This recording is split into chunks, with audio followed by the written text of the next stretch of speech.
비교적 충실한 내용들이 발표가 됐다고 생각합니다. 그것에 이제 더해서 오후에 보충하고 또 새롭게 챙기는 그러한 형식으로 진행을 하겠습니다. 발표자께서는 25분 내외에서 발표를 해주시고 토론자께서는 오후 10분에 토론을 해주시기 바랍니다. 그리고 김 교수님 부탁드립니다.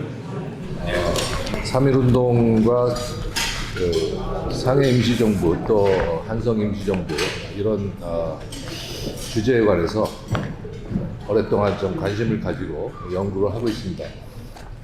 그래서 오늘 발표는 3.1운동의 기원 파트 1이고요.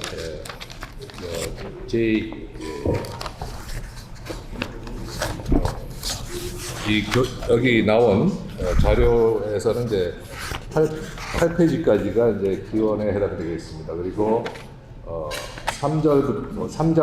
3장부터가 이제 전개가 되겠습니다. 전개가 14페이지까지 제가 논의를 하고요. 그리고 장기적인 과정으로 3.1운동이 어떤 결실을 받는지를 제 4장에서 다루고 있습니다. 4장이 18조까지 되어 있습니다. 그리고 요약을 하고 이제 결론을 맺고 있습니다. 그래서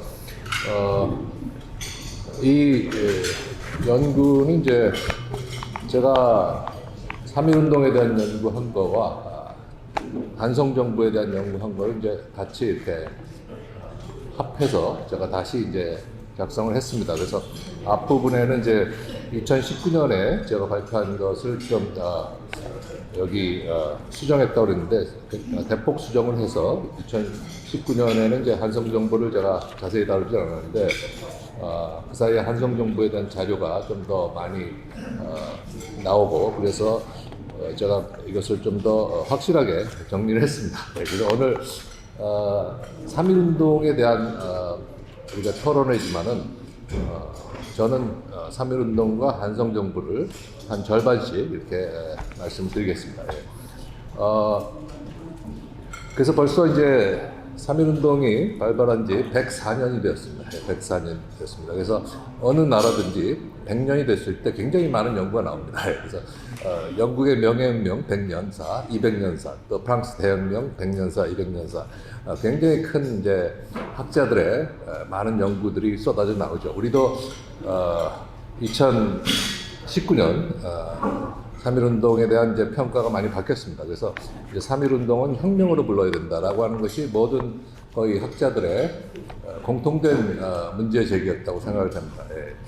그래서 저희는 이제 특히 이 혁명의 그런 의미가 뭐냐 그것을 좀 더 이제 학문적으로 정립해야 되는 그런 사명이 있기 때문에 제가 이걸 많이 가지고 고민하면서 우리나라의 사례뿐만 아니라 서양 사회에서 나타나는 혁명의 개념 또 실제로 3.1운동의 배경으로서 사상적으로 영향을 미쳤던 서양의 근대 혁명들을 같이 염두에 두고 3.1운동에 대한 장기적인 분석으로 우리가 들어갔습니다. 그렇게 봤을 때 3.1운동은 원천적으로 사실 두 가지 성격이 중첩되어 있다지 이렇게 결론적으로 먼저 결론문을 먼저 말씀드리겠습니다. 그것은 무엇이냐면은 3.1운동은 그것이 그야말로 민족적인 운동으로 시작을 했습니다. 운동으로 시작한 건 아까 이제 오전에 발표해 주신 김명구 교수님의 발표에서 잘 드러나 있습니다. 그래서 33인이 다 종교 지도자이고 33인이 종교 지도자로서의 근본적인 어떤 또 그 사명을 감당하면서 동시에 이제 민족 운동을 하셨기 때문에 그것은 기본적으로 이제 비폭력 운동이라고 하는 것이 대단히 강조가 되어 있었습니다. 그래서 3.1운동은 기본적으로 처음부터 혁명 운동으로 만들어지진 못했습니다. 그렇지만 그 33인 플러스 관련된 분들이 굉장히 많습니다. 그래서 뭐 48인이라는 얘기도 있고 그럴 정도로 핵심적으로 관련된 사람들이 한 50명이 사실 넘는데 그분들은 굉장히 다양한 백그라운드 가지고 있고 그 중에서는 이제 투쟁 경력이 많았던 분들이 굉장히 많습니다. 감옥에서 오랫동안 고초를 겪으신 분들도 많고 손병희 선생이라든지 남강 이승훈 선생 같은 경우 아주 대표적인 경우이시고요. 그렇기 때문에 이분들은 봉기 내지는 시위, 파리 강화회의에 이제 대표자를 보내서 국제적으로 우리의 민족의 결집된 의사를 전달하는 것뿐만 아니라 그 이후 장기적으로 이게 어떻게 갈 것이냐에 대해서 상당히 어떤 그 역사 인식을 가지고 계셨다고 봅니다. 그랬을 때 이것은 그 이후도 굉장히 중요하다. 그래서 33위는 물론 대표적으로 고난의 길을 가지만 그 뒤에 2선, 3선 지도자들은 뭘 할 거냐도 이제 굉장히 논의를 했습니다. 그래서 천도교계는 이제 천도교계대로, 또 기독교계는 기독교계대로 각각 구상을 가지고 있었고, 그래서 3.1운동 직후에 이제 임시정부가 많이 이제 등장하는데, 그 임시정부는 적어도 한 7개, 아까 이제 7개 내지 8개 말씀하셨는데, 가 등장을 했고, 그 중에서 천도교계의 임시정부들도 몇 개 있고, 기독교계의 임시정부도 또 발견이 됩니다. 그래서 물론 연합된 형태가 이제 많지만은, 그랬을 때 보면은 이제 3.1운동은 처음부터 혁명적인 민족 혁명의 노선을 염두에 상당히 뒀다고 보여집니다. 그렇기 때문에 독립선언문을 한 것이죠. 그죠? 단순하게 청원을 한 것이 아니라 독립선언문을 했기 때문에 그 선언문을 기획했던 천도교계의 이제 그 핵심부나 또 기독교계의 중진들은 이것이 혁명적인 길로 갈 거라는 것을 예감을 했다고 봅니다. 그랬을 때 이제 결국은 이제 임시정부 문제가 이미 구상 안에 이제 포함되어 있었다는 거죠. 그래서 놀라운 것은 이제 오늘 제가 말씀드리는 한성정부가 사실 3.1운동에 가장 정통한뿐만 아니라 충실한 그런 그 3.1운동 정신을 이해하기 위해서 등장한 정부라는 겁니다.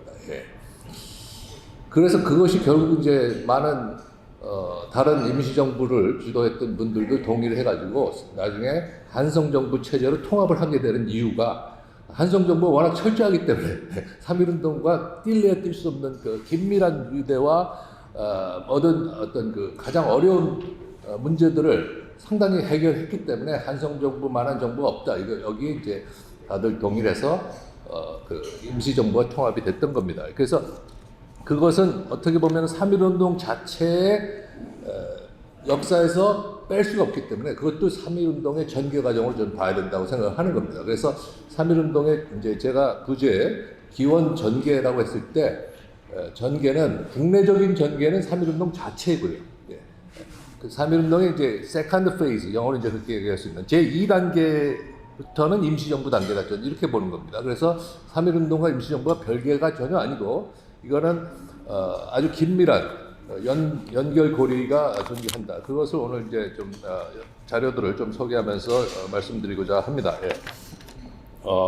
그래서 저는 이제 오랫동안 3.1운동 자체를 많이 이제 연구를 했습니다. 그래서 3.1운동의 기원 파트를 많이 했는데 그것은 제가 이제 간략하게 정리했습니다만은 3.1운동 자체는 운동적인 기원을 가지고 있습니다. 운동적인 기원. 그러니까 운동이라고 하는 것은 이제 우리가 민주화 운동이라든지 뭐 여러 가지 참정권 운동이라든지 현대 사회들이 다 경험하는 그런 운동의 경험을 3.1운동도 했기 때문에 3.1운동의 지도부는 대중을 어떻게 동원할 것이냐 처음부터 그 문제에 굉장히 집중을 해가지고 3.1운동을 기획을 했던 것이죠. 그래서 3.1운동 기획에서 가장 중요한 것이 지도자의 정통성입니다.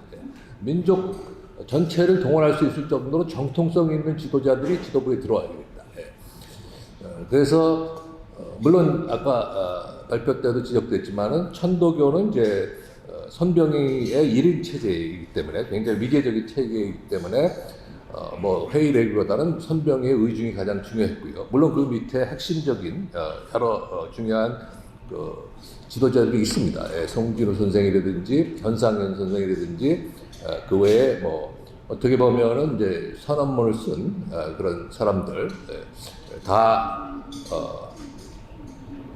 그 최고 지도자 천도교 지도자와 관련이 있는 그래서 최남선 선생 같은 경우도 마찬가지로 그분은 이제 종교가 좀 왔다 갔다 합니다만은 천도교계의 인물로 이제 분류가 되는 것이죠.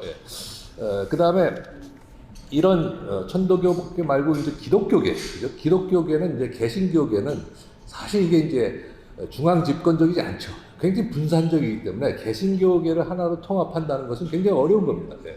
원천적으로 그것을 알기 때문에 가장 정통성을 가지고 있는 두 분이 대표가 됐는데, 한 분이 이제 남강 이순웅 선생이고 또 한 분이 누굽니까? 길선주 선생입니다. 길선주 목사님이죠. 그래서 평양 대부흥을 일으켜서 기독교를 한국에 이제 터착화시키는 아주 중요한 한국 기독교사의 아주 혁명적인 사건이죠. 거기에는 길선주 목사를 뺄 수가 없는 것이죠. 그래서 이제 이 두 분이 기독교계에 큰 이제 대부 역할을 하셨기 때문에 장로교하고 이제 감리교라고 하는 전혀 다른 교단들이 협력을 할 수가 있었던 것입니다. 그래서 이런 이제 3.1운동 안에는 굉장히 이질적이고 다양한 집단들이나 개인들이 다 포함이 되지만은 이것이 하나의 통합이 됐다는 것은 이미 1919년에 우리 민족이 상당한 그 투쟁의 저력을 이미 확보했다. 저는 이제 그렇게 보는 것입니다. 비록 10년 동안 일본이 철저하게 우리를 무장해제했지만은 그 과정에서 많은 이제 투쟁 경험을 갖는 지도자들이 이제 형성되고 등장했다는 것이죠. 그래서 3.1운동 기독교계에서는 특히 이제 백오인 사건이 아주 중요하고요. 백오인 사건에 가서 일본의 그 감옥에서 그 모든 것을 경험한 사람들이 앞장서서 33인에 이제 들어와서 16인의 기독교계 대표들이 이제 나왔지만은 사실은 기독교 대표들은 그 뒤에 굉장히 많습니다. 훨씬 많습니다. 그 중에 이제 일부만 이제 그 대표가 된 것이고요. 또 천도교계에서 15명, 그다음에 불교계에서 2인 이렇게 해가지고 33인이 이제 최종 지도자가 됐습니다만은 그 뒤에는 많은 연계들과 많은 알려지지 않은 그런 협력 관계들이 있었던 겁니다. 그 중에 하나가 한성 정부를 이제 기획했던 이규갑 목사입니다. 이규갑 목사. 근데 이규갑 목사는 목사라기보다는 거의 혁명가입니다. 혁명가. 왜냐하면 이분의 경력을 보면은 감옥에 수도 없이 많이 갔다 왔고요. 그분 형님이 이제 이규풍이라고 해서 또 이제 의병운동 하시는 분이고, 만주로 가서 의병운동을 하면서 물론 이름을 바꿔서 또 그분도 이제 의병운동을 했고, 그분 어머님이 이제 의병운동 하라고 하도 집안에서부터 얘기해가지고 21살 때 이 의병운동을 해가지고 감옥을 갔다 오고, 그리고 와세대 대학에서 정치학을 공부하고 또 협성신학에서 신학 목사가 되고, 감리교 영명학교, 공주 영명학교를 이제 세워서 거기 교감을 하고, 아무튼 다양한 그 경험을, 그러니까 애국 개몽운동부터 의병운동까지 모든 민족운동을 사실 다 개인적으로 경험하는 아주 특이한 인물이 바로 이 규갑 목사인데, 이분이 이제 3.1운동의 가장 핵심적인 기한자입니다. 몇 사람이 있는데 그 중에 또 한 사람은 이제 한성 검사를 했었던 이제 인물인데, 이제 당시에는 이제 변호사로서 민족 진영에서 이제 활약을 했었던 홍면희라고 하는 분이죠. 이분은 법조인입니다. 법조인이고 대한제국의 최초의 이제 판검사를 하셨던 분이죠. 이분들이 이제 들어와서 같이 협력을 해가지고 한성 정부를 만들었는데, 이제 아까 시간을 25분을 말씀하셔서 조금 시간을 조정하겠습니다.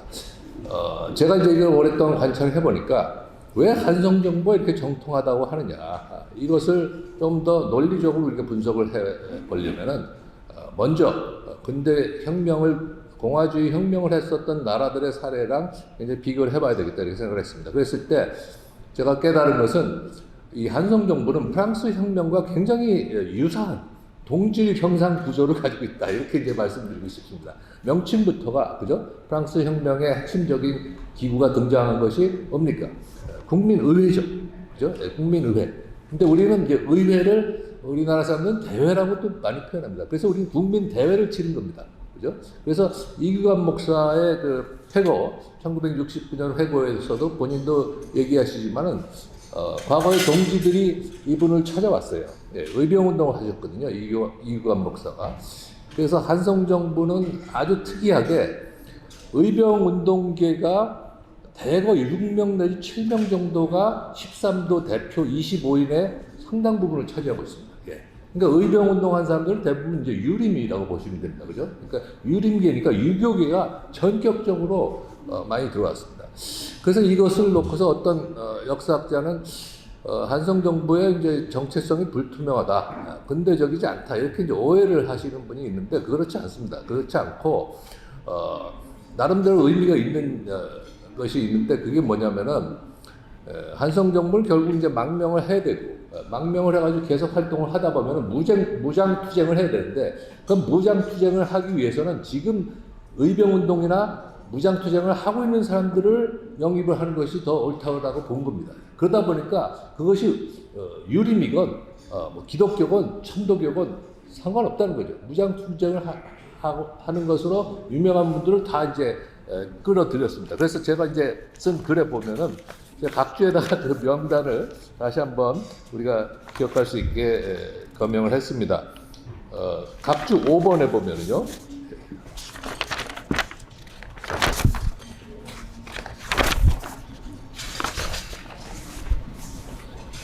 네. 13도 대표에 대한 이제 언급이 거기서부터 나옵니다. 그죠? 네, 13도 대표. 네, 그 다음에 각주 10번에 보면 다시 그분들 25명의 이름을 제가 쫙 열거했습니다. 여러분이 역사에 이제 이 시기에 역사에 관심이 있는 분은 여러 사람들을 아마 기억하실 겁니다. 네. 여기 보면은 최전구, 이래수, 기식, 이런 분들은 다 의병운동에 아주 그 경험이 풍부한 사람들입니다. 그래서 이 목사, 이 규갑 목사가 바로 여기서 의병운동을 했던 동지들을 집어넣는데 그 이유는 이 동지들이 3월 초순에 이제 당시 지하에 숨어서 3.1운동 지도부와 연관됐기 때문에 숨어서 있는 이규갑 목사를 찾아온 것이죠. 그럼 이규갑 목사를 왜 찾아왔느냐? 그것은 이제 이규갑 목사는 이제 남산현교회 전도사였었는데 평양 남산현교회의 이제 담임 목사인 신홍식 씨가 33인 중에 감리교회 최고 대표 중에 한 사람입니다. 그러니까 감리교 최고 대표로 들어가신 신홍식 목사가 이제 이규갑 목사를 늘 같이 의논을 하면서 3.1운동을 기획했다는 걸 알 수가 있는 것이죠. 그러다 보니까 그것을 알고 있는 이제 과거 공주나 충남 지역의 이제 의병을 했던 동지들이 이규갑 목사를 찾아와가지고 이제는 전국에서 이렇게 산발적으로 일어나는 이런 봉기를 하나로 체계화시켜야 될 거 아니냐, 이제 그렇게 요구를 한 겁니다. 그리고 또 하나 중요한 것은 뭐냐면은 현순 목사라고 있습니다. 그죠? 현순 목사가 이제 33인이 현순 목사를 상해로 보냅니다. 우리는 다 이제 잡힐 테니까 상해 쪽에서 당신이 좀 중요한 일을 해달라. 그래가지고 현순 목사에게 거금을 주고 현순 목사가 3.1운동 한 일주일 전에 상해로 갑니다. 상해로 가서 거기서 독립사무소를 설치하죠. 그 현순 목사가 편지를 써가지고 이규갑 목사한테 보낸 겁니다. 빨리 정부를 조직해라. 그러니까 이제 양쪽에서 유림계와 3.1운동 핵심 지도부에서 지시가 내려온 겁니다. 이규갑 목사한테. 그래서 이규갑 목사가 이제 그것을 예감하고 있었죠. 왜냐하면 이규갑 목사는 그 신홍식 목사하고 여러 가지 기획을 했을 뿐만 아니라 파고다 공원에서 3.1 기미 독립선언을 낭독할 때 바로 옆에서 서가지고 그거 혹시 한자를 틀리면은 얘기해 주려고 준비를 하고 있던 분입니다. 그 정도로 깊게 인볼브된 분이기 때문에 이분이 이제 예감을 하고 있다가 결국은 이제 기획을 하는데 한성 정부가 가장 늦게 발표된 정부죠. 그죠? 4월 23일. 근데 사실은 가장 먼저 시작을 했습니다. 가장 먼저 조직을 시작했는데 너무 신중하고 완벽하게 하다 보니까 발표가 제일 늦어진 겁니다. 그래서 저도 그걸 좀 많이 의아하게 생각했는데 사실은 한성 정부의 이 장관 리스트가 4월 2일 날 확정됩니다. 4월 2일 날.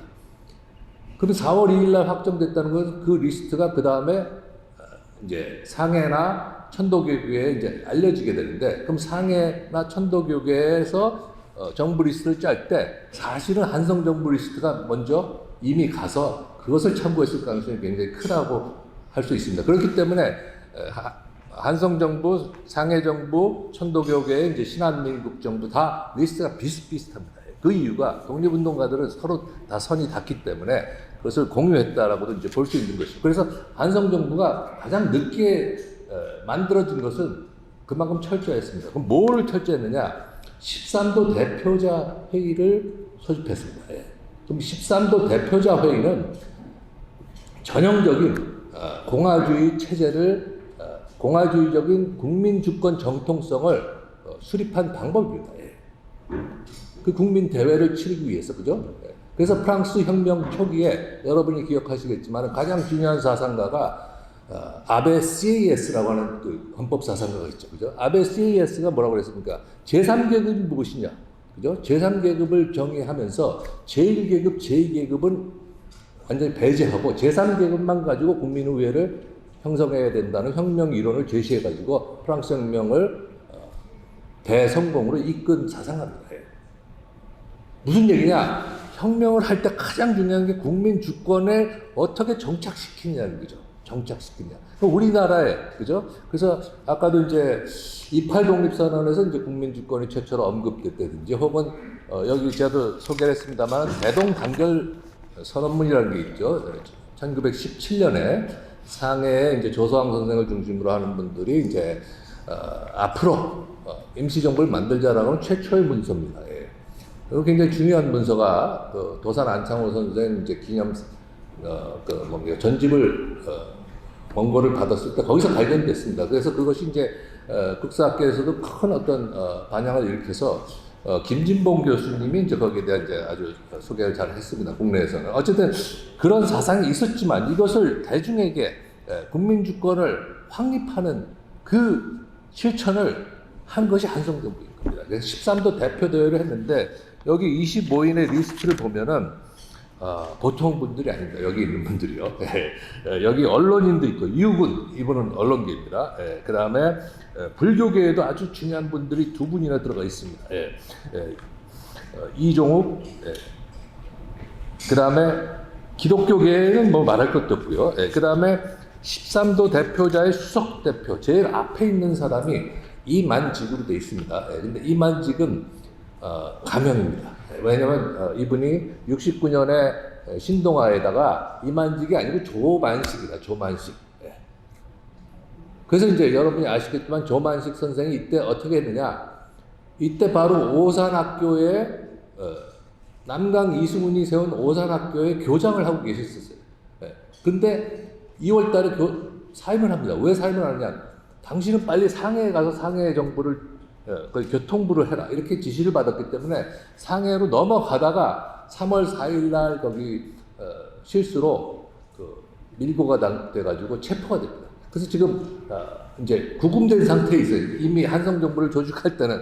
그렇기 때문에 조만식이 꼭 들어가야 되는 거예요. 기독교계 대표로서 비중인물로 들어가야 되는데 이런 것 때문에 이제 가명을 쓴 겁니다. 어쨌든 그래서 이분들이 이제 4월 23일 날이면 언제냐면은 3.1운동이 이제 절정기에 지나가지고 완전히 이제 평정되면서 엄청나게 이제 일본 본토에서 헌병대가 와가지고 전국을 그야말로 철권으로 누르는 시대입니다. 그러니까 종로에서 국민대회를 통해서 해라.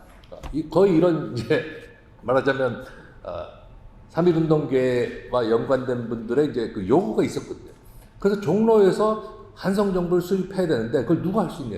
근데 그걸 시도한 겁니다. 그래서 결국은 4월 23일 날 국민대회 문서를 6,000장을 찍어가지고 6,000장을 찍을 때 이규환 목사가 인쇄소에서 찍을 수 없었기 때문에 인쇄공을 자기 집안으로 불러들여서 집안에서 그것을 찍어가지고 마당에다 파 묻어버렸습니다. 그 목판을. 그래서 일본 경찰도 못 찾았어요. 그 본인 집이 아니라 본인의 이제 문중 안에 있는 다른 분의 집에서 이런 철저한 비밀 관리를 해가지고 이제 이 한성 정부가 탄생을 한 겁니다. 그래서 여기에 관련된 리스트들이 이제 쭉 나오는데 그 리스트에 이제 평정관이라는 또 리스트가 나옵니다. 평정관에 18명이 들어가는데 이것도 이제 프랑스 혁명하고 관련된 그런 식의 기구라고 보여지는 겁니다. 그래서 평정관이 뭐냐?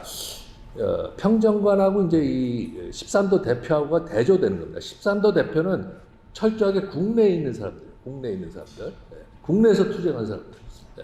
근데 상해처럼 이제 상해나 만주로 이제 한성 정부가 나가야 되는데 나가게 되면은 어떻게 됩니까? 해외를 가야 되기 때문에 이제 해외에 있는 사람들을 끌어들여가지고 해외에서 실제로 무장투쟁한 사람들을 18명을 거기다 집어넣으면서 이 지도부의 중앙위원으로 있는 이규가 본인하고 그죠? 한남수하고 자기 형 이규풍하고 이런 사람들을 다 집어넣었어요. 예. 투쟁력이 있는 사람들 거기에는 이제 상해 임시정부 사람들도 많이 들어가 있습니다. 현순 목사도 물론 지시를 했기 때문에 현순 목사 이름도 거기 나오는 겁니다. 왜? 당신이 나한테 편지 써가지고 같이 하자고 그랬으니까 당신도 들어와서 해라. 그런 식으로 이 리스트를 18명을 짰습니다. 이걸 오해하는 사람들은 한성정부는 뭐 전단정부 아니냐, 실체가 없지 않느냐 이런 얘기를 하는데 천만의 말씀입니다. 천만의 말씀입니다. 그래서 한성정부가 이 3.1운동의 지도부에 말하자면 기대를 안고서 그것을 이제 실행에 옮긴 대단한 일을 한 겁니다. 그래서 한성정부는 아시다시피 이제 그 핵심 세력이 기독교와 유교계입니다. 유교와 기독교가 이렇게 왜 그게 이규갑 개인에 의해 가지고 이제 서로 그렇게 커넥트가 된 것이죠. 된 것인데 이규갑 목사는 그 이후에 이제 제가 이력을 조사해 보니까 본인의 생각대로 1년 정도 한성정부 사람들이 이제 상해에 가서 상해정부하고 통합한 다음에 거기서 활동하다가 만주로 올라갑니다. 만주로 올라가서 아마 형님 있는 쪽으로 가가지고 저쪽 러시아 영으로 가가지고 그쪽에서 운동을 하다가 다시 국내로 들어옵니다. 다시 국내로 들어와가지고 국내에서 목사가 돼가지고 또 활동을 많이 합니다. 그래서 제가 그 교회를 한 군데 찾았습니다. 예. 지금 꽃제교회라고 있습니다.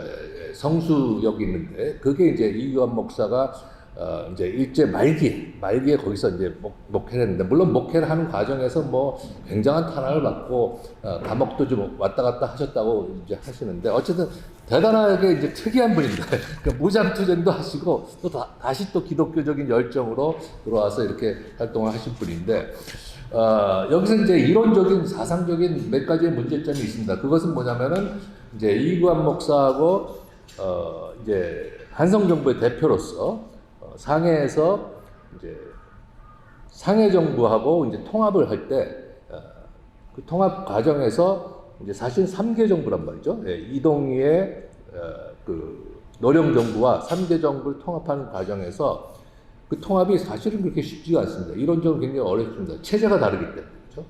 그 중에서 가장 체제가 안 맞는 것이 이제 내각 책임제하고 대통령제를 어떻게 합칠 거냐. 그죠? 그래서 한성정부는 집정관 체제라고 하는 것을 이제 표방했는데, 집정관이라고 하는 것은 이제 공화정, 그죠? 로마 공화정에서 그 정치가를 집정관이라고 그러죠. 컨슬이라고 그러죠. 근데 집정관은 로마에서 2명을 뒀습니다. 항상 2명을요. 그래서 그런 식으로 이제 상당히 공화주의의 정통성을 아는 사람들이 조각을 한 것이죠. 그래서 집정관은 컨슬이라고도 하고 또 프레지던트라고도 번역이 되기 때문에 미국에서 이제 이승만은 한성정부의 집정관을 서양 사람들이 더 이해하기 쉽게 프레지던트로 번역을 해가지고 본인이 이제 7월 초부터 1919년 7월 초부터 집정관 총재 문서를 발행해가지고 공식 활동에 들어가는 겁니다. 네. 그 정도로 한성정부는 사실 공화주의 정통성을 아주 확고하게 수립했고 국민주권을 이 땅에 최초로 정착시킨 그런 임시정부라는 점에서 놀라운 정부입니다. 그래서 한성정부를 국내에서 만들었기 때문에 피해가 제일 컸고 그 피해를 입은 사람들이 지금 이제 정확한 숫자는 지금 아직 여기 270명이라는 얘기도 있는데 또 어떤 분은 그게 아니라는 거예요. 270명을 한성정부하고 다른 정부가 합친 거고 한성정부는 그보다 적다. 피해자가. 그렇다면 한 100수십 명 되지 않겠냐. 저는 이제 그렇게 추산을 합니다. 어쨌든 이런 사람들이 한성정부의 국민대와 관련된 활동으로 다 감옥에 갔습니다. 감옥에 갔을 뿐만 아니라 이규환 목사의 이제 아내라든지 친인척 중에 희생자들이 굉장히 많죠. 그래서 그런 걸 생각했을 때 이 한성정부를 피로 세워진 국내에서 내지에서 피로 세워진 정부다 이렇게 불렀던 것이고 그 정통성을 특히 기독교계의 이승만은 가장 빨리 이제 발견해가지고 문서를 작성하고 본인이 초기부터 한성정부의 수반으로 활동을 시작한 겁니다. 그래서 이제 이제 한성정부가 그럼 통합한 이후에 어떻게 되느냐? 그게 좀 복잡합니다. 그래서 한성정부를 통합할 수 있는 권리가 이규갑에게 있느냐? 이론적으로 이제 그런 문제가 있는데 이규갑은 한성정부를 디자인할 때 그죠? 주동적으로 그것을 기획은 했지만은 이미 한성정부의 대표는 그죠? 집정관 총재 이승만에게 그 대표권이 넘어갔고 또 문서가 전달이 됐습니다. 그래서 미국까지 한성정부의 문서가 갔습니다. 가서 이승만이 그것을 4월 말에 받습니다. 받아서 보고 이제 깜짝 놀라는 거죠. 5월달일 겁니다. 5월달. 그래가지고 6월달에 고민하다가 7월부터 이제 집정관 총재로서 모든 공식 활동을 하니까 이제 도산 안창호가 이승만에게 이제 텔레그램 전문을 보내가지고 당신은 우리 상해 정부에서는 국무총리다. 국무총리라고 해야지 대통령이라고 하면 안 된다. 그러니까 이제 이승만이 다시 답장을 보내가지고 나는 한성정부의 집정관 총재를 프레지던트로 번역한 거다. 그러니까 당신은 조용히 해라. 그래서 이제 도산 안창호 선생이 이제 그걸 다시 정리해가지고 그러면 상해 정부하고 통합하면서 한성정부 체제로 바꾸자. 그래서 이제 상해 정부가 내각 책임제를 이제 내려놓고 대통령제로 이제 출발한 겁니다. 그죠? 그래서 이렇게 이제 하는 과정에서 이규갑 목사가 과연 대표권이 있느냐, 정부를 통합할 대표권이 있느냐, 그건 간단한 것이 아니죠. 그래서 사실은 이제 미국에 있는 이승만이 대표권이 있고 이승만의 동의를 얻어야 되는데 이승만의 동의가 아니라 이규갑 목사와 이제 도산 안창호 선생이 신민의 동지거든요. 신민의 동지라서 이 두 분들이 쉽게 이제 합의를 해가지고 9월 6일 날 통합정부를 선포합니다. 그리고 이제 그 문서가 미국까지 가는 거는 또 이제 별개의 문제죠. 왜? 문서를 보내는 게 너무도 힘들기 때문에.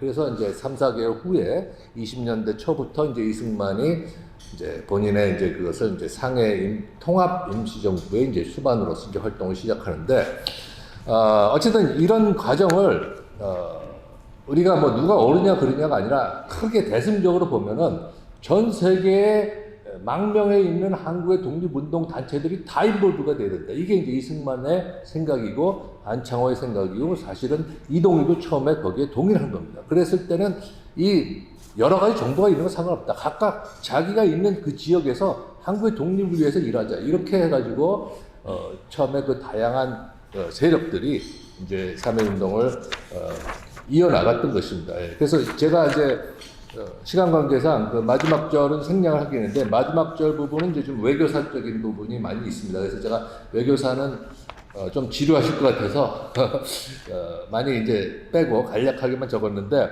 워싱턴 군축회의 1920년대에 이제 워싱턴 군축회의가 있는데 그것은 이제 태평양 회담이라고 합니다. 태평양 회의 외교를 하려고 굉장히 노력을 했는데 그것은 잘 안 됐습니다. 잘 안 됐던 이유는 1920년대는 이 태평양 체제가 베르사유 이제 그 평화 체제의 하부 체제이기 때문에 그걸 바꿀 수가 없습니다. 우리가 독립운동 한다고 되는 게 아니다. 왜? 그것은 강대국 질서 체제가 이제 들어왔던 것이죠. 그런 한계가 있었습니다. 근데 이것이 극복되기 시작하는 것이 만주사변으로 이제 극복되기 시작하는 변화가 생긴 것이고 만주사변이 1931년 9월에 이제 났기 때문에 그 이후에 다시 이승만과 김구와 조소왕이 이제 다시 협력을 시작해가지고 국제연맹 외교를 다시 이제 재개하는 겁니다. 그게 이제 1932년, 33년이고 다시 이제 진주만으로 건너가서 진주만 사건이 났을 때는 이제 본격적으로 김구와 이승만이 이제 또 더 협력을 강화해가지고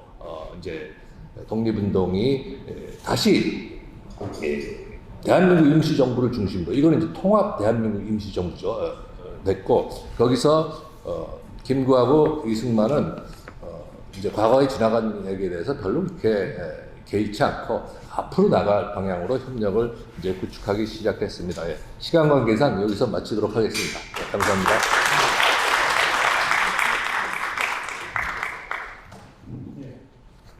바로 한 교수님 발표를 해주시죠. 토론을. 저는 이제, 뭐, 아까 말씀드린 대로 워낙 김영 선생님이 이 분야에 대해서 오랫동안 연구도 많이 하시고, 글도 많이 쓰셨기 때문에, 뭐, 그 글 쓰신 것과 관련된 내용보다는, 뭐 저의 그 전공에 맞게, 이게 오늘날 어떤 의미를 우리에게 주고 있을까에 대한 말씀을 좀 같이 나누고 싶었습니다. 그 당시 104년 전에 독립운동 하셨던 선열들이 지금 우리를 보면 어떤 느낌을 가지실까 이런 생각을 일단 들었는데 믹스드 필링이실 것 같아요. 일단 뿌듯하고 자랑스럽고 이만큼 성장한 모습이 또 좋긴 한데 또 한편으로는 여러 가지 또 불편한 부분도 많으실 것 같다 이런 생각이 듭니다. 그래서 그와 관련된 몇 가지 말씀을 정리해 드리겠습니다. 첫째는 이제 저는 그 3.1운동이 갖고 있는 그 역사성, 특히 이제 혁명, 뭐 이런 혁명이라고 부르는 분들도 저는 뭐 혁명으로 보진 않습니다만 혁명적이라는 표현은 맞는 것 같습니다. 저는 아까 말씀드렸지만 45년 이후 많이 하는데요. 한번 우리가 그 시대의 분이 돼서 생각을 해보시면 더 좋을 것 같습니다. 45년이 됐단 말이죠. 이제 우리가 이제 새로운 나라를 만들어야 됩니다. 그럼 어떤 나라를 만들 것이냐. 이런 고민이 있어야 되는 거죠.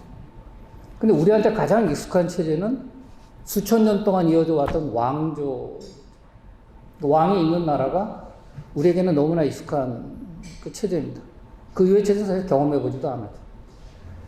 근데 이제 이 3.1운동이 위대한 것 중에 하나는 그 변화의 출발점이 됐습니다. 더구나 그 3.1운동의 그 시점은 3월 1일은 고종의 그 장례식이죠. 그러니까 왕의 죽음을 슬퍼해야 되는 그 상황에서 그 우리 선각자들이 생각했던 거는 이제 민주공화국을 가자. 이게 이제 그 3.1운동의 저는 역사적 의미이고 그게 혁명적이라고 생각을 합니다.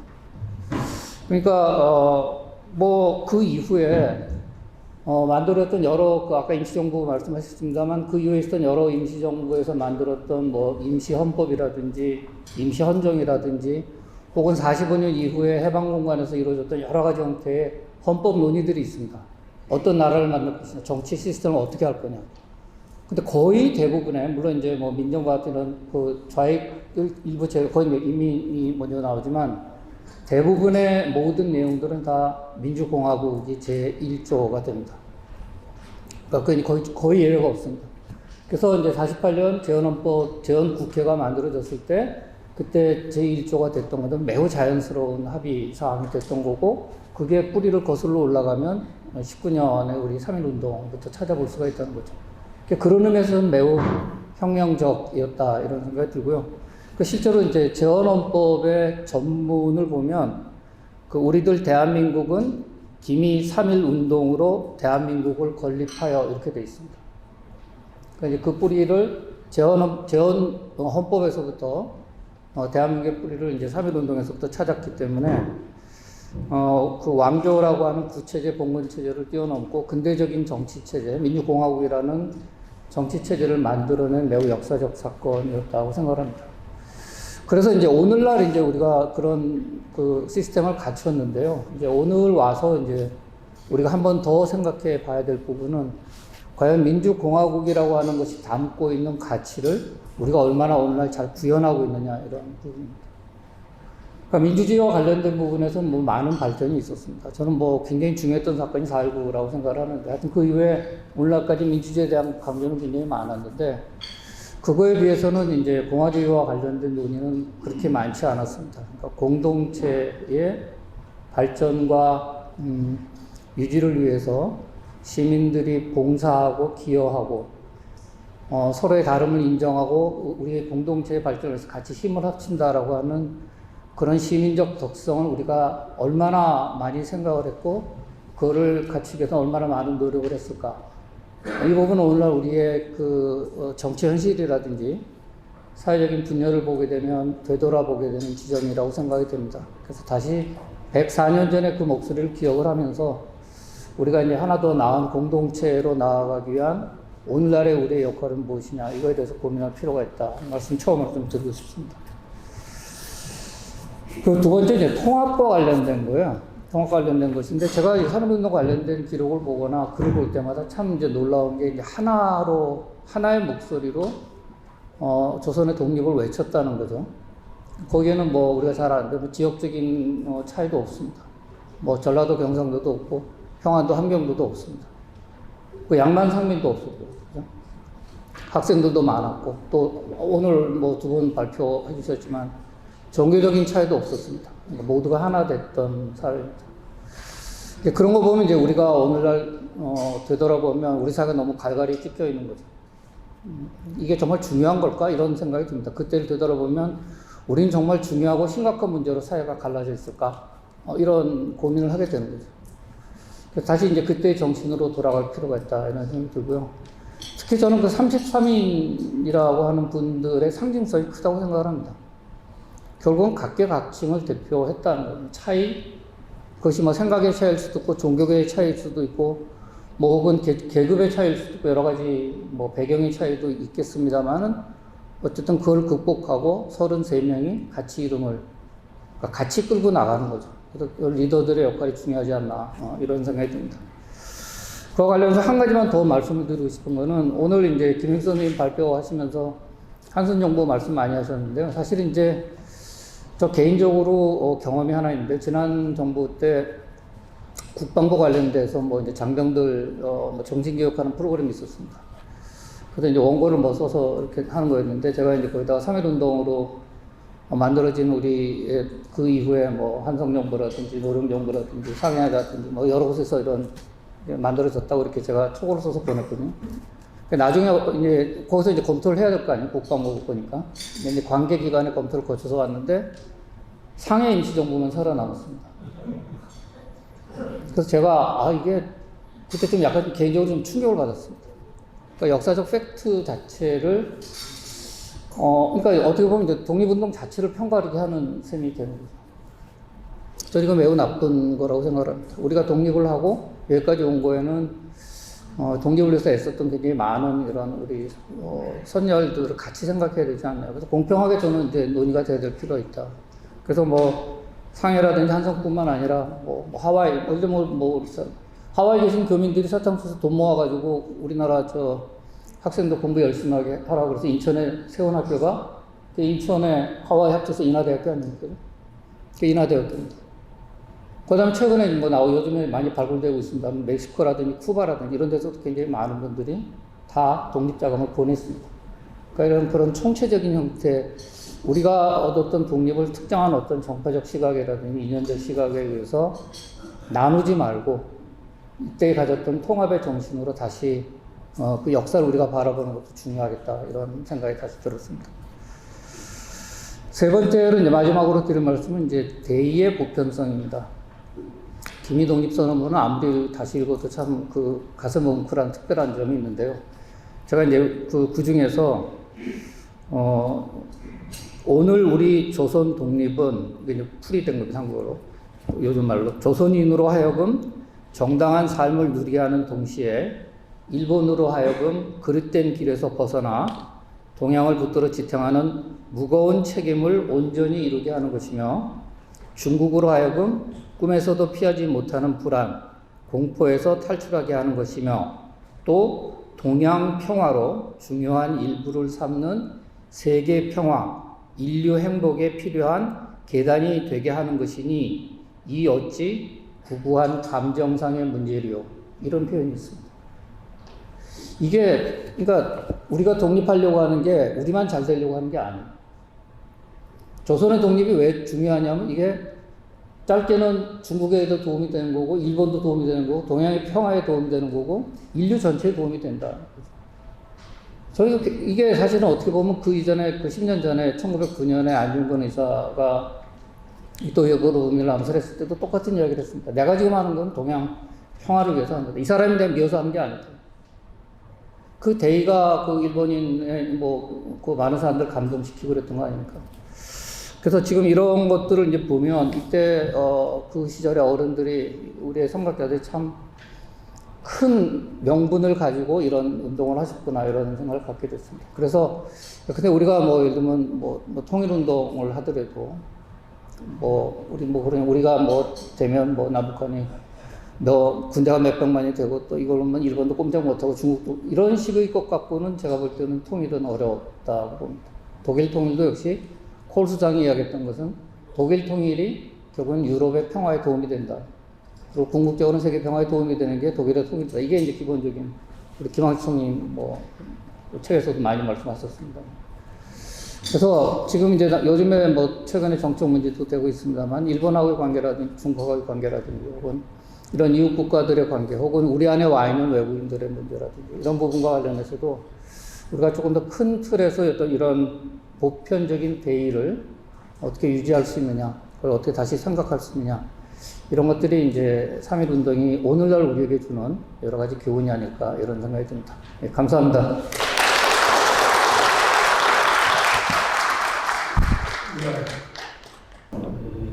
의견을 제가 읽어드리겠습니다.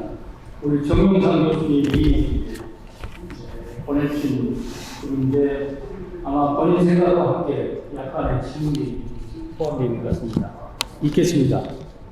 첫째, 3.1운동에 관하여 조감하기 위해서는 3.1운동의 준비 과정에서 어느 세력부가 어떻게 주도했는지에 대한 이해가 성되어야 한다. 3.1운동의 기획 및 설계는 민족대표 33인이 아닌 국내 독립운동가 그룹에서 주도한 것으로 알고 있다. 종교단체, 사회단체, 정치단체의 대통합을 이끌어낸 기획자들은 3.1운동 거사 직전 당시 중앙중학교 숙직실에 모여 3.1 독립운동 거사를 모의 기획하였다. 특히 각 종교 진영 간의 통합을 이끌어냈을 뿐 아니라 33인 민족대표 선정도 선언서 낭독 즉시 체포될 것을 예상하여 제1진, 제2진, 제3진식으로 구상 조직화하여 제1진 33명의 명단을 1차적으로 발표한 것으로 알고 있다.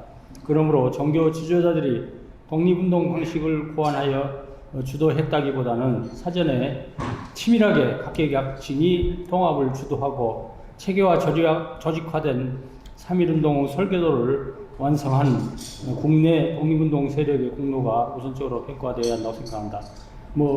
이 점에 대해서는 오전에 논의된 내용들 대충 이제 공감대가 형성되어 있는 이런 부분이라고 생각합니다.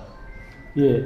둘째, 3.1운동의 성격을 공화 민족주의를 띠고 있다는 점을 수긍할 수 있으나 현대적 의미의 자유민주주의적 가치의 성격을 좀 더 강조하여 오늘날의 대한민국 헌법상 국채, 정체, 주권 재민 사상의 토대를 제공한 것에 강조점을 두는 것은 어떨지, 이것도 잠깐 언급을 해주시되 크게 이견이 있을 수 있는 그런 질문이라고는 생각되는 않습니다. 셋째, 3.1운동의 영향으로 설립된 한성 임시정부가 여러 임시정부들 중에서 최고의 정통성을 가졌다고 보고 상해나 노령 임시정부에 비해 한성정부가 임시정부의 중추임을 강조하며 한성 임시정부에 관해 자세하게 기술되어 있는데 상해나 노령 임시정부와 비교할 때 한성 임시정부를 너무 과대평가한 것은 아닌지, 감리교 목사인 이규갑은 기독교가 주도하여 일으켰다는 3.1운동에는 관여하지 않았으며 한성정부 창립을 주도한 것으로 서술하고 있다. 19년 4월 23일 창립 예정이었던 한성정부가 사전에 비밀이 누설되어 미수에 그치고 일제에 의해 일망탈인되어 국권 회복에 아무런 실질적 기여가 없었다는 의견도 만만치 않은데 비해 발제자께서는 한성정부를 가장 정통성과 대표성 있는 임시정부로 자리매김하고 있는데 연구자들의 다수 의견은 그러한가? 이런 질문입니다. 간단히 답변을 해주시죠. 민주공화정은 우리가 3.1 운동 기밀독립선언문에는 그렇게 자세하게 이제 쓰지는 못했지만 3.1운동 독립선언문, 그것은 또 기본적으로 이제 28 독립선언문을 기초했기 때문에 28 독립선언문과 이제 사실은 연결되는 문서죠. 예. 그래서 그것을 같이 본다면은 아까 이제 우리가 얘기했듯이 이제 국민 주권 문제가 그 안에 이제 상당히 사실 내재되어 있는 것이죠. 예. 그랬을 때 결국은 이제 독립 이후의 체제를 어떻게 봤느냐. 3.1운동의 이제 그 주역들은 자유민주주의로 봤다. 아까 이제 오전에 우리 김 교수님께서 발표하신 것도 상당히 타당하다고 생각을 합니다. 근데 자유민주주의하고 이제 잘 조화가 되는 중요한 이제 정체가 바로 공화정이라고 하는 것입니다. 근데 공화정에도 이제 몇 가지 유형이 있기 때문에 그럼 어떤 공화정이냐 이렇게 물어볼 수가 있겠죠. 그랬을 때 이제 우리 독립운동가들은 민주공화정이다 이제 이렇게 답을 하셨어요. 그것은 맞는 얘기입니다. 왜냐하면 민주공화정이라는 용어가 실제로 이제 서양 근대 정치 사에서 이제 나왔던 용어입니다. 프랑스 혁명 이후의 프랑스 체제, 또 미국 혁명 이후의 미국 체제를 민주공화정이라고 할 수 있는 것입니다. 그래서 민주공화정이라고 하는 것은 이제 그것을 어떻게 포커스를 맞추느냐에 따라서 사상에 좀 더 포커스를 맞춘다면은 공화주의 사상에서는 이제 그 유형을 이제 civic republicanism이라고 이제 서양 학자들은 부르는 용어가 있죠. 시민 공화주의. 요즘 이제 우리 학계의 젊은 정치학자들이 이제 그런 제목으로 연구도 하고 또 책도 쓰고 하는데 한국의 최근 상황을 또 이제 시민 공화주의 관점에서 지금 봐야 된다라고 하는 책들이 좀 나와 있는 것은 어떻게 보면은 이제 굉장히 자연스러운 것입니다. 그 시민 공화주의 논의는 바로 이제 자유민주주의와 잘 맞는 것이고 그것이 이제 마키아벨리 때부터 이제 사실 제기가 됐던 것입니다. 그래서 마키아벨리가 로마사 논고라고 하는 책을 썼을 때 마키아벨리 입장이 자기 주변에 있는 동지들하고 시민공화주의자였어요. 그래서 그것 때문에 이제 감옥까지 가가지고 고문까지 당했어요. 마키아벨리가. 그래서 왜냐하면 그 당시에 피렌체는 과두공화정이었거든요. 과두공화정. 그래서 과두공화정 가지고는 안 된다. 이것은 시민공화정으로 가야 된다라고 더 많은 다수의 그 복리를 위한 체제로 가야 된다. 그러면 이제 귀족들이나 과두제는 이제 변화돼야 된다는 거예요. 혁명이 나야 된다는 거죠. 그래서 실제로 혁명이 나기도 했죠. 이태리 역사에 보면 1490년대 이제 혁명이 났습니다. 어쨌든 그런 혁명에도 불구하고 서양에서도 쉽게 이제 이 공화정 문제가 이렇게 정착이 안 되고 계속 흘러서 결국은 18세기 후반에 가서 세계적으로 양대 공화정인 이제 미국과 프랑스가 공화주의 정부로 이제 다시 근대에 탄생을 하는 것이죠. 그래서 이 사상이 이제 이어지기 때문에 이것은 이제 이런 법학이나 정치학이나 혹은 경제사나 이런 것을 연구해 보면 다 관련되기 때문에 민주공화정이라는 말을 우리 독립운동가들이 상당히 이해를 했다 이렇게 보여지고요. 그 이유는 그 당시에 이제 양교체라든지 그러니까 한중일의 지식인들이 서양 근대 체제를 상당히 연구해가지고 그것을 서로 이렇게 같이 공유했습니다. 양계초에 특히 은빙실 문집이 우리 독립운동가들에게 많이 읽혔습니다. 그래서 이제 자유민주주의나 민주공화정이 크게 서로 모순되는 체제로 인식되지 않았다는 것이죠. 그랬을 때 아까 이제 오전에는 미국 모델을 많이 얘기했었는데 사실 민주공화정의 또 하나의 중요한 모델이 프랑스 모델입니다. 그래서 프랑스 모델이 오히려 더 한성 정부를 포함한 지도자들이 더 많이 의식하지 않았냐 생각이 되는 것이죠. 그 이유는 프랑스가 우리하고 여러 가지로 좀 비슷한 면이 있습니다. 비슷한 면이 있습니다. 근데 사실은 미국하고 프랑스만 공화정이 아닙니다. 어떻게 보면 영국도 공화정입니다. 영국을 우리가 입헌 군주제라고 하지만 거기서 군주는 어떻게 됩니까? 결국은 권력을 의회에 양도해가지고 그걸 이제 영어로는 King in Parliament System이라고 부릅니다. King in Parliament System으로 바뀐 게 그게 입헌 군주제고 그 입헌 군주제는 사실은 공화정의 또 하나의 형태입니다. 그래서 프랑스도 공화정이고 미국도 공화정이고 영국도 공화정입니다. 사실상 그렇게 되는 겁니다. 그래서 이렇게 봤을 때 이 공화정은 세계적인 대세고 그것이 유럽의 19세기에 유럽에서 이제 수도 없는 혁명이 사실 그 공화주의 혁명으로 이제 일어났다는 것은 우리가 외교사를 공부해 보면은 잘 알 수가 있습니다. 그래서 그러면 그 공화정이 왜 이렇게 중요하냐? 그래서 공화주의 지금도 그걸 로마 정치학자라고 하는데 이 공화주의를 연구하는 그 정치 사상 학자들이 일군의 학자들이 있습니다. 대표적인 그 본부는 이제 영국 케임브리지 대학에 있는 케임브리지 학파고 거기 이제 3대 그 이론가가 있는데 어쨌든 이 사람들이 가장 중시하는 게 뭐냐면은 영어로 Republican Liberty라고 하는 게 있는데 공화제적 자유 개념이 그게 민주주의보다 더 선행해서 작용을 해가지고 민주주의를 견인했다는 겁니다. 그래서 이제 미국 헌법에 미국 체제를 해석했을 때 이제 공화주의 학파가 지금 미국의 이제 주류 학파가 됐죠. 과거에는 이제 자유주의 학파였는데 알고 봤더니 건국기에는 자유주의보다는 공화주의가 훨씬 더 중요한 담론의 형태를 갖췄다는 겁니다. 그걸 다 재구를 해가지고 뭡니까? 유명한 그 학자들이 미국 정치 사상을 다시 미국 역사를 공화주의적으로 해석을 했죠. 예.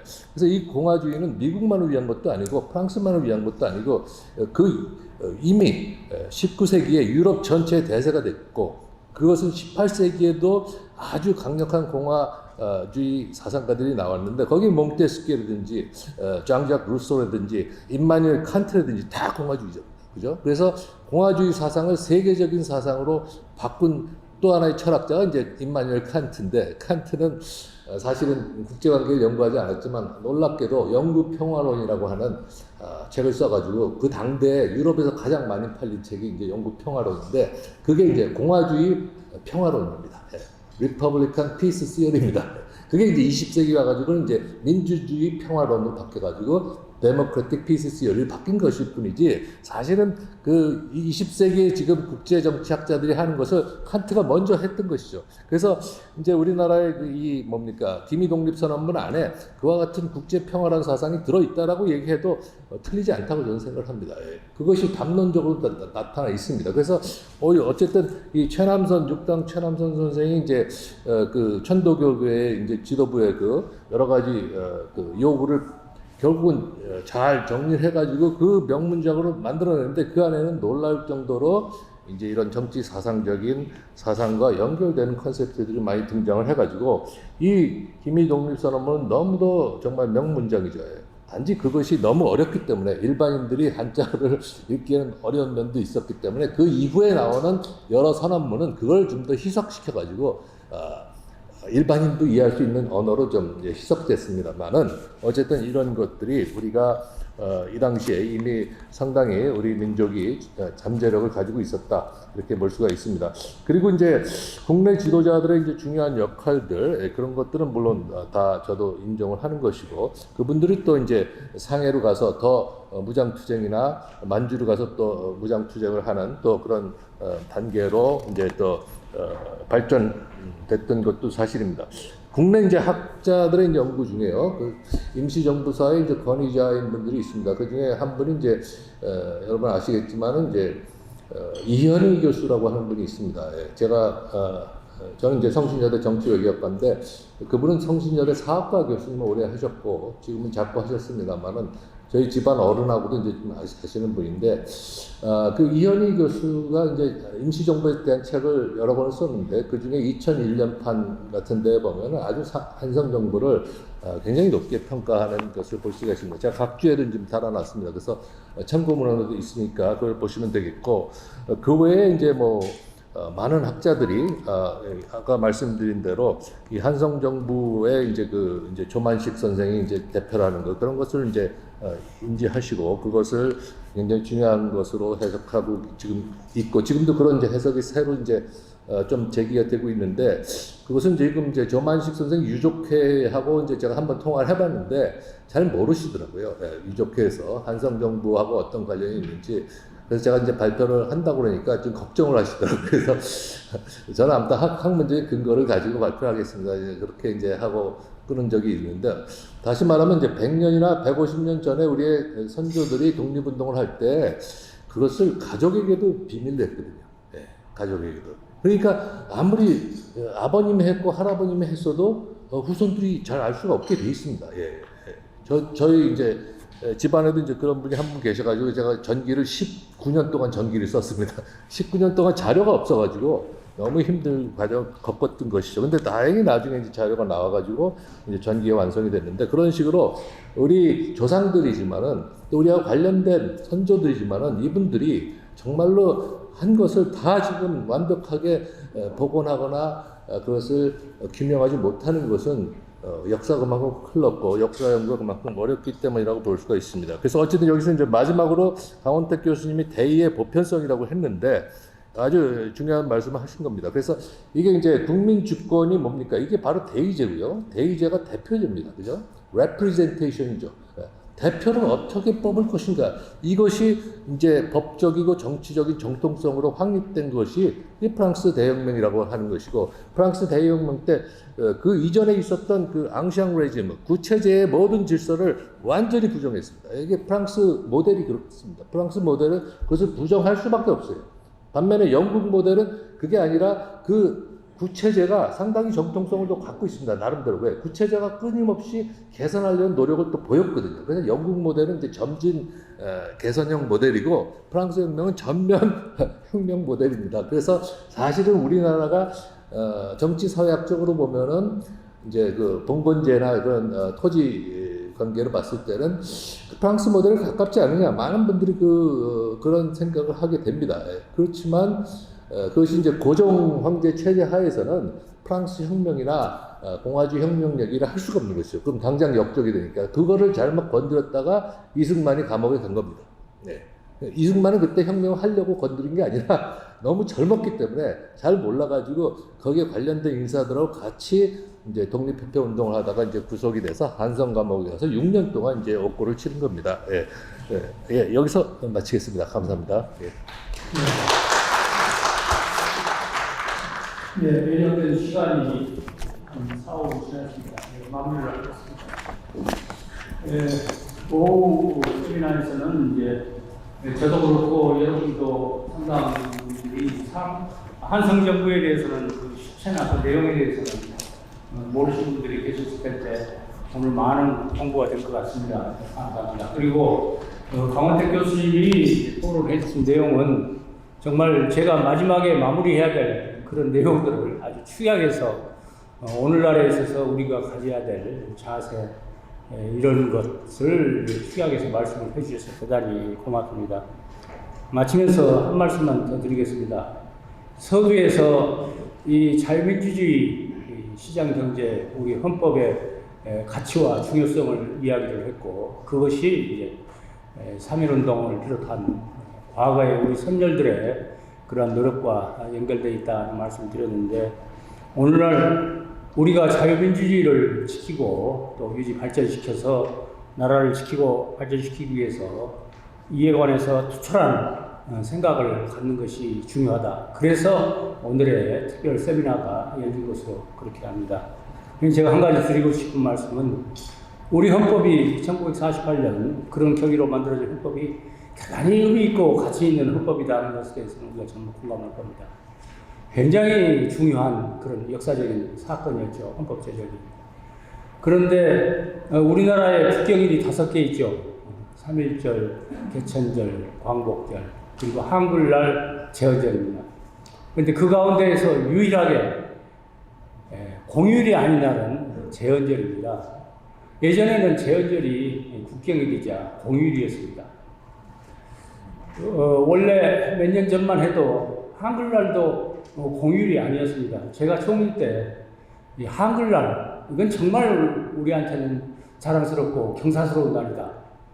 광복절도 경사스럽고 3.1절도 경사스럽다고 하지만은 그러나 그건 우리가 일제의 압제에 시달린 과정에서 생긴 일이기 때문에 어떤 의미로는 부끄럽고 수치스러운 일이지 그게 경사스러운 날만 아니다. 그런데 그날은 공휴일로 하면서 한글날 제헌절은 공휴일로 하지 않고 있다는 것에 대해서 내 나름대로 좀 불만스럽게 생각하고 우선 한글날을 정부에서 공휴일로 만들었습니다. 제헌절도 저는 마찬가지로 생각합니다. 어떤 의미로는 가장 중요한 국경이라고 생각합니다. 그래서 제가 알기로는 제헌절이 노무현 정부 때 이게 비공휴일로 이렇게 바꿨습니다. 국경일이면서 비공휴일로. 이건 어떻게 보면은 우리나라 제헌헌법에 대해서 우리 국민들 일부가 가지고 있는 인식의 표현이 아닌가 저는 그렇게도 한번 생각을 해봅니다. 제가 너무 민감하게 생각했기를 했다면 양해를 해주시기 바랍니다.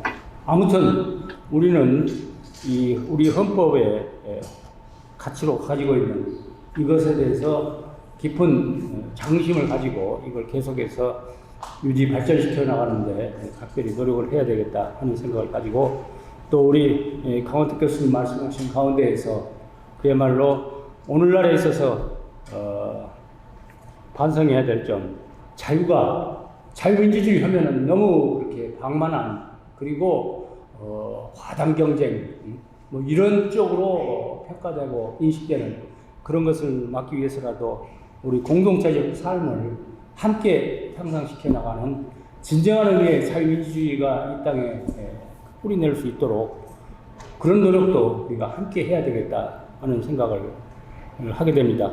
그래서 이 자유민주주의가 말하자면은 역사적으로 정겨오는 과정에서 그 개념이 변질되어 왔죠.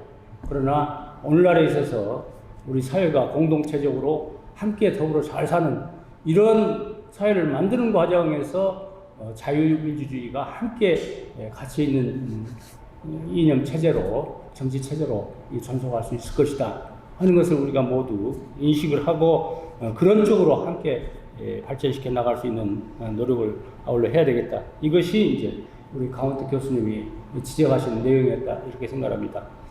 오늘 3.1운동과 자유민주주의 이 특별 세미나에 모든 분들이 이렇게 많이 참석해 주셔서 대단히 감사합니다. 송상인 교수님을 비롯해서 우리 현병철 회장님, 이 또 행사를 준비하시는 여러분들 대단히 수고 많으셨고 감사드립니다. 이것으로 마치겠습니다.